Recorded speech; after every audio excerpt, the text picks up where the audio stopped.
아침 뉴스 브리핑 시작하겠습니다. 지금 시간 2024년 1월 11일 목요일 아침 7시 42분을 막 지나고 있습니다. 언제나 마찬가지로 아직 구독을 신청하지 않으신 분들은 구독을 꼭 눌러주십시오라고는 부탁의 말씀을 드립니다. 제목은 이렇습니다. 한동훈은 박근혜 대통령을 찾아뵙고 사과부터 해야 한다 하는 것이 오늘 아침 뉴스 브리핑의 제목입니다. 시작합니다.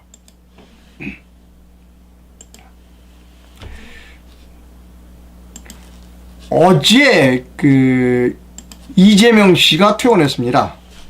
퇴원하면서 목을 만지면서 이렇게 말했습니다. 오전 11시 서울대 병원을 나선 이 대표는 모두가 놀란 이번 사건이 증오의 정치, 대결의 정치를 끝내고 서로 존중하고 제대로 된 정치를 복원하는 이정표가 되기를 진심으로 호소한다고 말했습니다. 이어 상대를 죽여서 없애야 하는 전쟁 같은 이 정치는 이제 종식해야 된다고 말했다는 겁니다. 글쎄요, 이재명 씨 주변에는 의문의 죽음을 당한 사람들도 많아요. 자, 이재명 씨 이번 피습 사건에 대한, 그리고 어제 퇴원하면서 본인 한 말에 대한 평가는 논평은 제가 하지 않겠습니다. 다만 페이스북에 이런 글이 있습니다. 소개해 드립니다.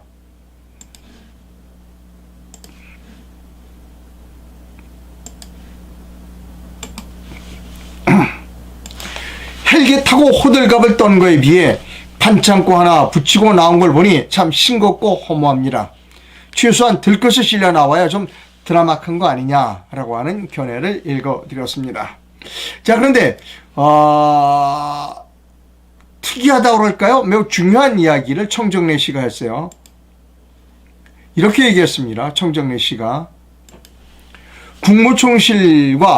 국무총실을 비난했어요. 그리고 물청소로 현장을 지운 경찰을 비판했습니다.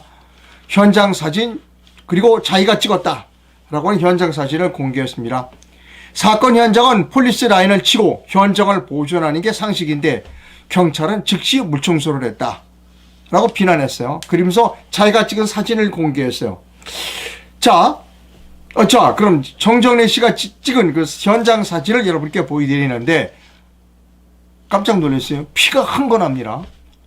아니, 그 사진에 보면 이렇게 드러넣어서 이렇게 피섭당하고, 드러넣어서 여기 누가 하얀 거지 같은 것들 이렇게 휴지 같은 거 눌러주는 때 피가 거의 없었는데, 청정래 씨가 바닥에 찍은 사진은 피가 흥건합니다. 깜짝 놀랐어요.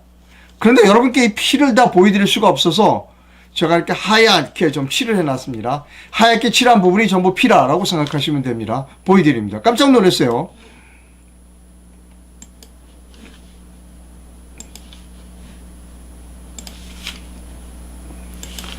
자, 여러분, 이게 경찰이 사건 현장을 저렇게 대걸레로 물로 닦는 현장입니다. 제가 이렇게 하얀 실처럼 이렇게 칠해놓은 게 이게 전부 피입니다. 이거 피예요. 깜짝 놀랐습니다. 흥건해요, 피가. 제가 차마 이 붉은 피를 다 보여드릴 수 없어서 저렇게 칠해놨는데, 흥건합니다. 깜짝 놀랐어요. 아니, 이재명 씨가 이렇게 피습 받아갖고 들어오실 때 여기 이렇게 할 때는 피가 안 보이는데, 어디서 이렇게 피가 많이 나왔는지, 그러면서 청정래 씨가 이렇게 비난했어요. 봐, 이렇게 피가 많이 나왔잖아. 이거 현장 보존해야 돼. 수사해야 되는데 경찰은 싹 치워버렸어. 물청소해버렸어. 라고 비난했다는 겁니다. 아니, 왜 경찰은 여기저기서 욕먹는 일을 하지? 이거 자작극이다라고 하는 사람 주장도 있어요. 자작극이라고 주장하는 사람들도 왜 경찰이 이렇게 빨리 현장을 치워버리느냐? 비난해. 청정래 씨 역시 왜 경찰이 이렇게 빨리 치워버리느냐? 양쪽에서 욕을 먹어, 경찰은. 왜 경찰은 그렇게 바보 같은 일을 할까? 양쪽에서 욕을 먹는 일을. 여러분, 이거 피예요. 이거 하얗게 제가 이렇게 실타리처럼 칠해놨는데 이거 다 피입니다. 이런 이야기도 있어요. 경찰이 물로 닦았지만 화학약품을 국립과학수사연구원에서 화학약품을 쓰면 금방 나타난다는 겁니다. 이거. 혈액형이 뭔지 사람 피인지 누가 돼지 피라고도 주장을 합니다만 경찰은 수사해야 돼요. 이해할 수가 없어요. 우리나라 대한민국 경찰은 도대체 이해가 안 돼. 왜 양쪽으로부터 욕먹는 일을 골라가면서 할까? 월급 받아가면서. 이거 저는 전면 재수사해야 한다라는 주장을 합니다. 그리고 이런 주장도 있어요. 이재명 씨가 나오면서 이렇게 보니까 반창고를 붙였는데 사건 당일날 이렇게 찔렀다고 해서 이렇게 눌러준 그 부위하고 좀 달라. 한번 보세요, 여러분. 저기 페이스북에 많이 돌아다니니까. 위치가 달라요. 제가 봐도 달라. 이거 저는 전면적으로 재수사해야 한다고 생각합니다. 자, 하여튼 경찰은 왜 바보 같은 짓을 할까? 양쪽에서 욕먹는 일을. 일하고도 욕먹어. 자, 그 다음.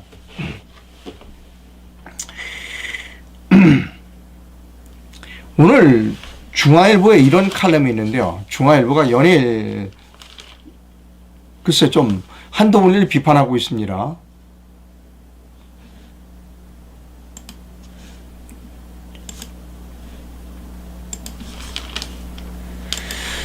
그 허진이라고 하는 그 정치부 기자, 중앙일보 기자가 비판했어요. 한동훈과 여의도 문법이라고 합니다.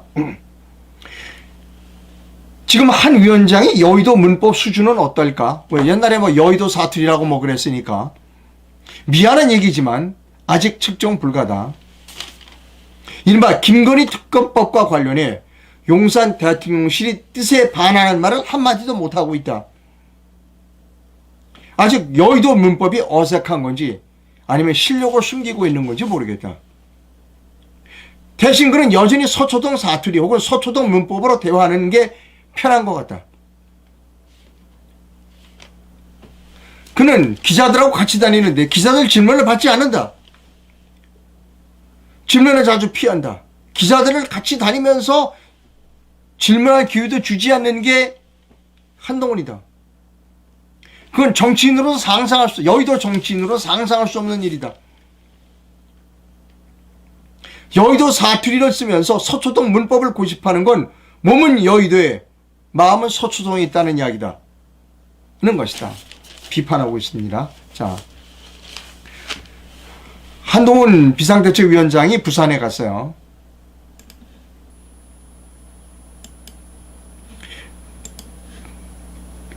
그 소식을 여러분께 보여드립니다. 부산에 갔습니다.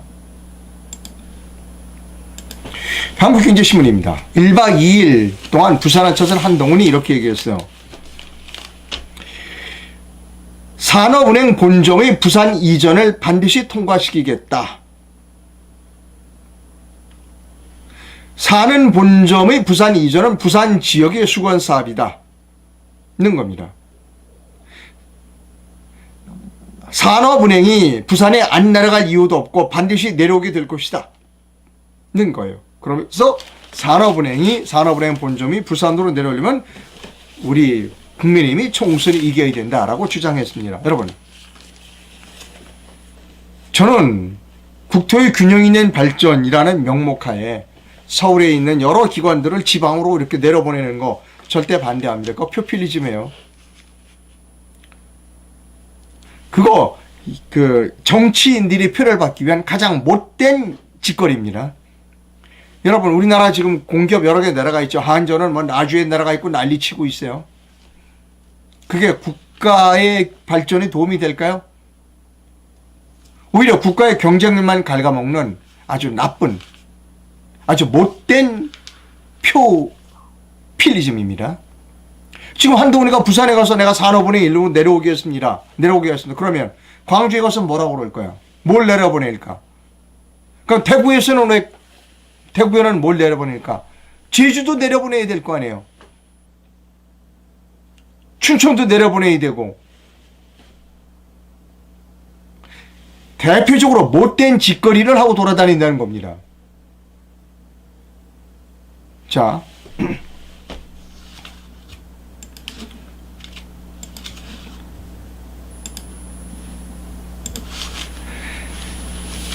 여러분 이 사진 아십니까?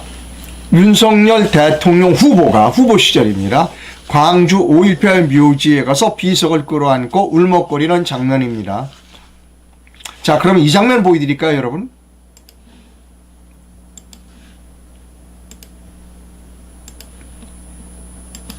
한동훈 비상대책위원장이 취임하자마자 첫 번째로 내려가는 곳이 광주 5.18 묘지입니다. 그리고 비석에 가서 이렇게 무릎을 꿇고 있습니다. 뭐 울먹거렸다는 얘기는 없는 것 같아요. 뭐가 다르죠, 여러분? 그대로 따라 하는 겁니다, 지금. 자, 그 다음 또 보여드릴까요?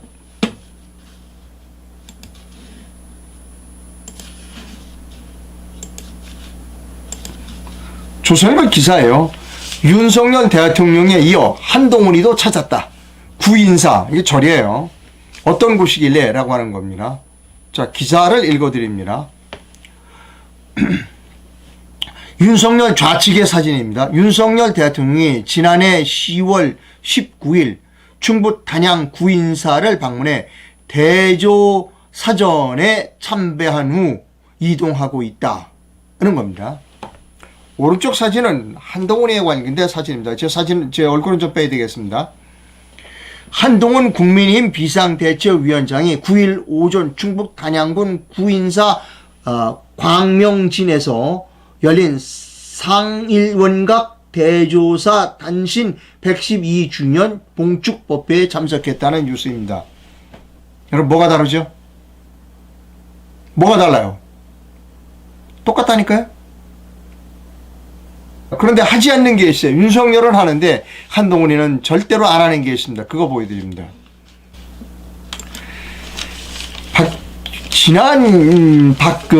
윤석열 대통령 취임 한 달 전에 윤석열 대통령 당선자가 박근혜 전 대통령 사저에 찾아가서 50분가량 만났습니다.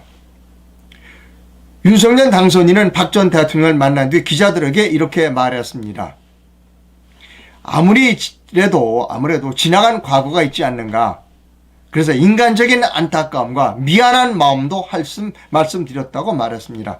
제가 기억하기로는 윤석열 당선자가 이렇게 얘기한 것으로 알고 있어요. 항상 미안한 마음을 가지고 있었습니다. 면목이 없습니다. 이런 얘기까지 했어요. 그런데 한동훈은 왜 안 내려가요? 광주 가서 비석 꾸러하는 거, 뭐 절에 가서 뭐 하는 거, 여기저기 쫓아다니면서 표필리즘 하는 거 똑같잖아. 다 하잖아요. 근데 한동훈이는 박근혜 전 대통령 사저에 찾아가서 왜 무릎 꿇고 사과하지 않죠?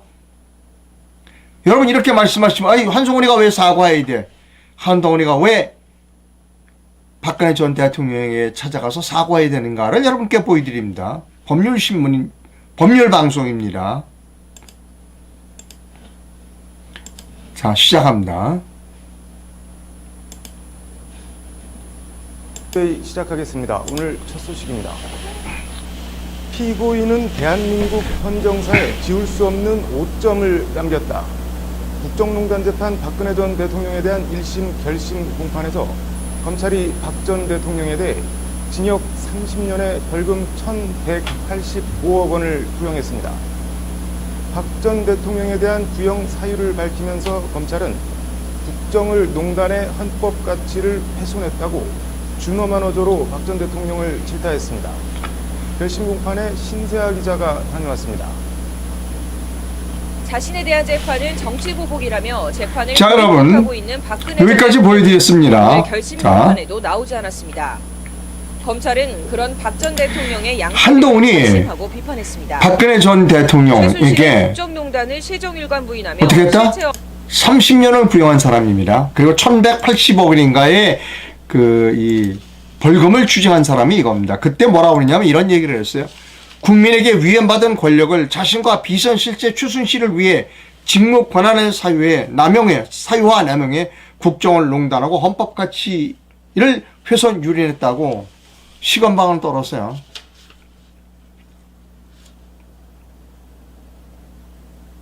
국정농단한 사실 없습니다. 지금 박근혜 대통령 펄쩍 뛰고 있어요. 자기 국정농단 안 했다고. 추순실이하고 국정농단 안 했다는 겁니다.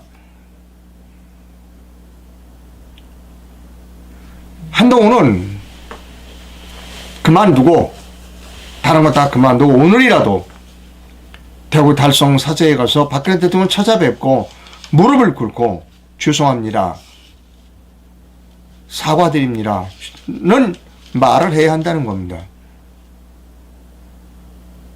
여러분 왜 한동훈이 나 한동훈이 좋아하는데 한동훈 하잖아요. 지금 한국 사람들이. 그런데 왜 사과하라고 그래? 사과해야 합니다.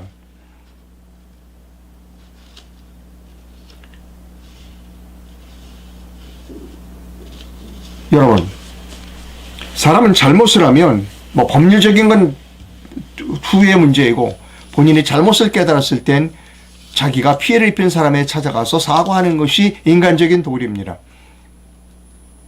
그러지 않은 사람은 우리가 인간이 되먹지 않았다라고 말하는 겁니다.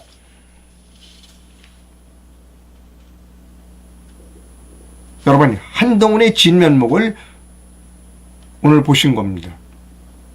아마 한동훈이 안 찾아갈 겁니다.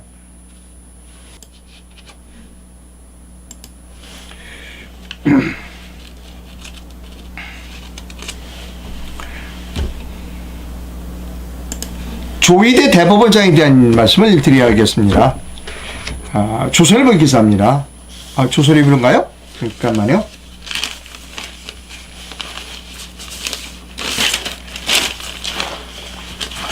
아닌 것 같은데요? 네, 동아일보 기사입니다. 죄송합니다. 동아일보 단독 기사요. 조희대 대법원장이 미혼 아들을 빼고 부부만 공간에 입주했다는 겁니다. 그러니까 조금만 읽어드릴게요. 지난해 12월 11일 취임한 조희대 대법원장이 서울 용산과 한남동 대법원장 공간에 7일 입주한 것으로 확인됐다. 조 대법원장과 전셋집에서 함께 살던 미혼의 막내 아들은 지금까지 전셋집에 살았구만요. 전셋집에서 함께 살던 미혼의 막내 아들은 공간에 들어가지 않고 누나 집으로 이사할 예정인 것으로 파악됐다는 겁니다. 취임 직전까지 경기 수원 광교 신도시 아파트에 함께 살던 미혼의 막내 아들은 공간으로 들어가지 않은 것이 확인됐다는 겁니다. 그런데 김명수는 어떻게 됐냐? 공간에 들어와서 예산을 전용해갖고 공간을 호화스럽게 만들고 그리고 자기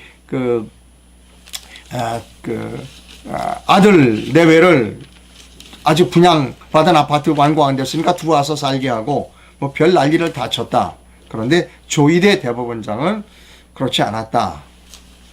아들은 들어오지 못하게 하고 본인 부부만 들어갔다는 겁니다. 일단 조희대 대법원장의 그 아들을 못 들어오게 하고 본인 부부만 공간에 들어갔다는 부분에는 찬성합니다. 박수를 보냅니다. 그런데 여러분, 제가 한 가지 여러분께 드릴 말씀이 있습니다. 대법원장의 공간이 필요해요? 전 대법원장 공간 필요 없을 것 같은데. 그러니까 대통령은 공간이 있어야 돼요. 그럼 대법원장의 공간이 있을 필요가 있을까? 저는 국회의장도 공간이 필요 없다고 생각합니다.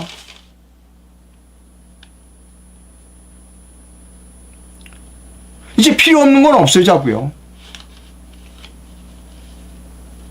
저는 총리까지는 뭐 필요하다고 볼지 모르죠. 왜냐하면 여러 가지 국정을 전부 총괄하니까 뭐 밤에 비상 상황도 생기고 그러니까 저는 대통령, 총리 이런 사람들은 공간이 필요할 것 같아요. 나머지 뭐 서울시장 공간 무슨 뭐 전라도 광주시장 공간 이런 거 필요 없는 겁니다. 합참의장 공간 이런 거 필요하죠. 국방장관 공간 전 이런 거 필요하다고 생각합니다. 그럼 대법원장이 왜 공간이 필요할까? 아니 출근하면 되잖아요. 새벽에 긴급히 나와가지고 뭐 대법원에서 일할 거 있을까? 필요 없습니다. 없애자고요. 없애면 됩니다, 여러분. 필요 없는 거는 없애죠. 필요 없는 게 있으면 문제를 일으켜요.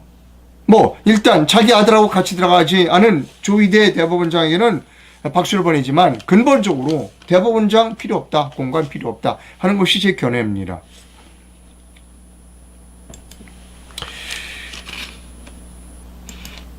그 다음에 트럼프를 가장 싫어하는 신문이 조선일보입니다. 아주 뭐 조선일보는 트럼프랑 부들부들 떨어요. 온갖 비난을 다 쏟아붓고 그런. 근데 이제 트럼프가 다음에 대통령이 될 확률이 높아졌어요. 그러니까 좌불 안석입니다, 지금 조선일보가. 제가 뭐라고 그랬냐면 이랬어요. 트럼프, 나는 다음번 대통령이, 미국 대통령이 트럼프가 됐으면 좋겠다. 왜냐? 그는 비즈니스맨이야. 틀림없이 트럼프가 당선되면 우리나라에게 여러 가지를 요구할 거야.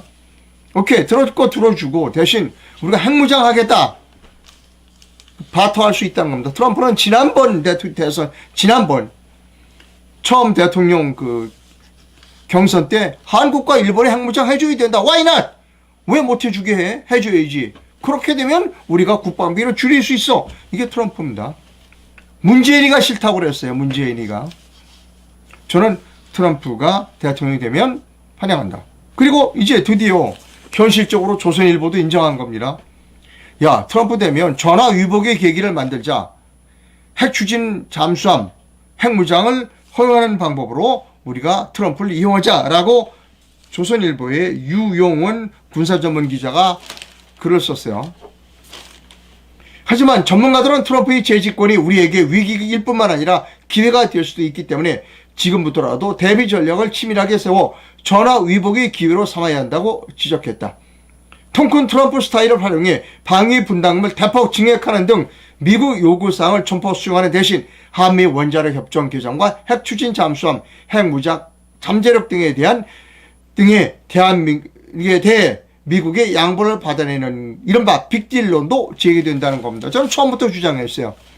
우리 언제 되면 일본과 같이 하자. 한국과 일본이 동시에 트럼프를 설득해서 동시에 핵무장을 하자라고 하는 것이 저희 일관된 주장이었습니다. 그랬더니 저보고 친일파래요. 아니에요. 저 친일파 아닙니다. 친일파 아닙니다. 그 다음에요.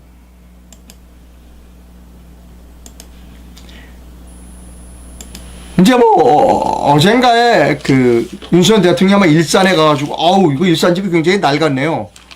이거 안전진단 없이 그냥 해줘야 됩니다. 라는 겁니다. 그래서 30년 넘으면 안전진단 없이 그 재건축을 해줘라 라고 하는 얘기인데요. 제가 여러 번 말씀드렸습니다. 안전진단 필요 없어요. 30년 이것도 필요 없습니다. 어제 지은 집도 헐어야 된다는 겁니다. 저는. 자, 왜 그러냐면 이 30년 안전진단 기준을 30년으로 둔 것은 건축자재가 낭비된다라고 하는 것 때문에 그런 건데요. 건축자재의 낭비보다 더 큰 낭비는 시간과 공간의 낭비입니다. 여러 번 말씀드렸어요. 어제 완공된 집도 시간과 공간이 낭비된다고 그러면 오늘 헐을 수 있다는 겁니다. 30년 안전진단, 30년 연한수를 채워라. 의미 없다는 겁니다. 그럴 필요가 없다. 30년 안 돼도 시간과 공간을 낭비하지 말고 재개발, 재건축할 필요가 있다면 안전진단 없이 지역 주민이 그리고 주택조합이 그리고 건설사가 알아서 재개발, 재건축을 하라 하면 된다. 규제를 100% 없애라 라고 하는 것이 저의 주장입니다. 내일로 미래로당에 접속하셔서 많이 당원으로 가입해 주시면 감사하겠습니다. 보셨잖아요. 윤석열, 한동훈. 그 다음에 이재명. 누구를 찍어야 돼요? 근데 윤석열, 한동훈의 마음에 안 든다고 이준석 같은 사람이 자기가 뭐 대단한 사람인 것처럼. 그 다음에 저쪽도 마찬가지예요. 그거 3당 아닙니다. 3당이란 제대로 된 자유, 민주, 인권 이런 것들을 표방하는 그런 당이 제대로 된 3당이라고 생각합니다. 제3당은 집권하면 그리고 원내에 들어가게 되면 제일 먼저 일이 부정선거를 규명하는 일, 그것부터 시작하는 것이 제3당입니다. 그런데 어제 보니까 양향자 의원 출판기념회에 가니까 이준석 씨도 오고 그다음에 이낙연 씨도 오고 다 왔더라고요. 근데 집권하면 4.15 부정선거 수사하겠다는 얘기는 한마디도 안 하던데요. 좀 그런 말 하나 갔더니 한마디도 안 해요. 그럼 그게 무슨 3당이에요? 그 3당 아닙니다. 3제3지대 아닙니다. 여러분, 내일로 미래로.org에 접속하셔서 당원으로 많이 가입을 해 주십시오. 그리고 인적, 물적 자원의 부족함을 솔직히 말씀드립니다. 후원해 주십시오, 여러분. 저는 개인적으로 후원을 못 받지만 내일로 미래로 당은 후원을 받을 수 있습니다. 여러분, 농협계좌로 아껴 묻는 후원을 부탁드립니다. 1당과 2당은 세금 받아서 해요. 정치를.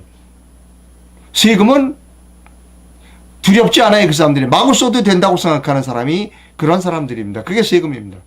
후원금은 대단히 무섭습니다. 후원금을 받고 있지만 두렵습니다. 제가 잘못하거나 허튼 짓 하면 야 후원금 물어내 이러실 거 아니에요. 그래서 후원금을 받지만 대단히 두렵다라는 겁니다. 돈 헛되게 사용하지 않겠습니다. 여러분 많은 후원 부탁드립니다. 자, 댓글이 누나인지를 살펴보도록 하겠습니다. 피를 모두 보여주세요. 아까 그 청정래 의원이 찍었다는 거요.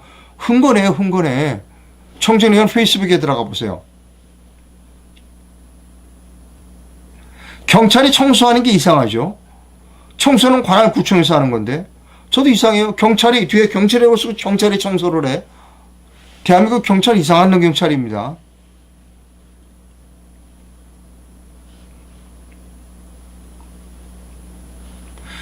검사 출신들이 정치를 하다 보니 어설픈 정치 미사를 남발하다 보니 좌충우돌의 연속입니다. 저도 그렇게 생각합니다.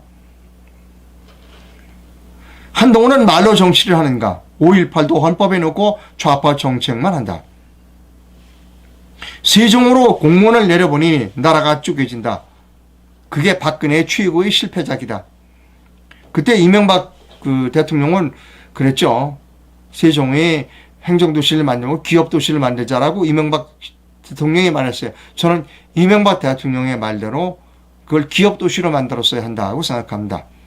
박근혜가 잘못한 겁니다.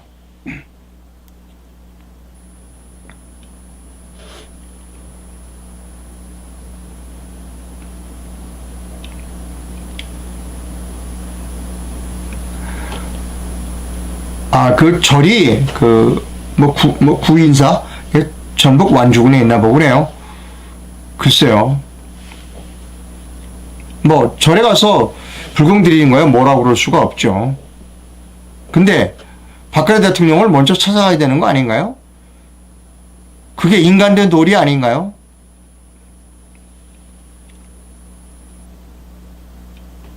엄청나게 댓글이 많이 들어왔습니다. 이상로 기자님 끝까지 응원하고 지지합니다. 예, 감사합니다.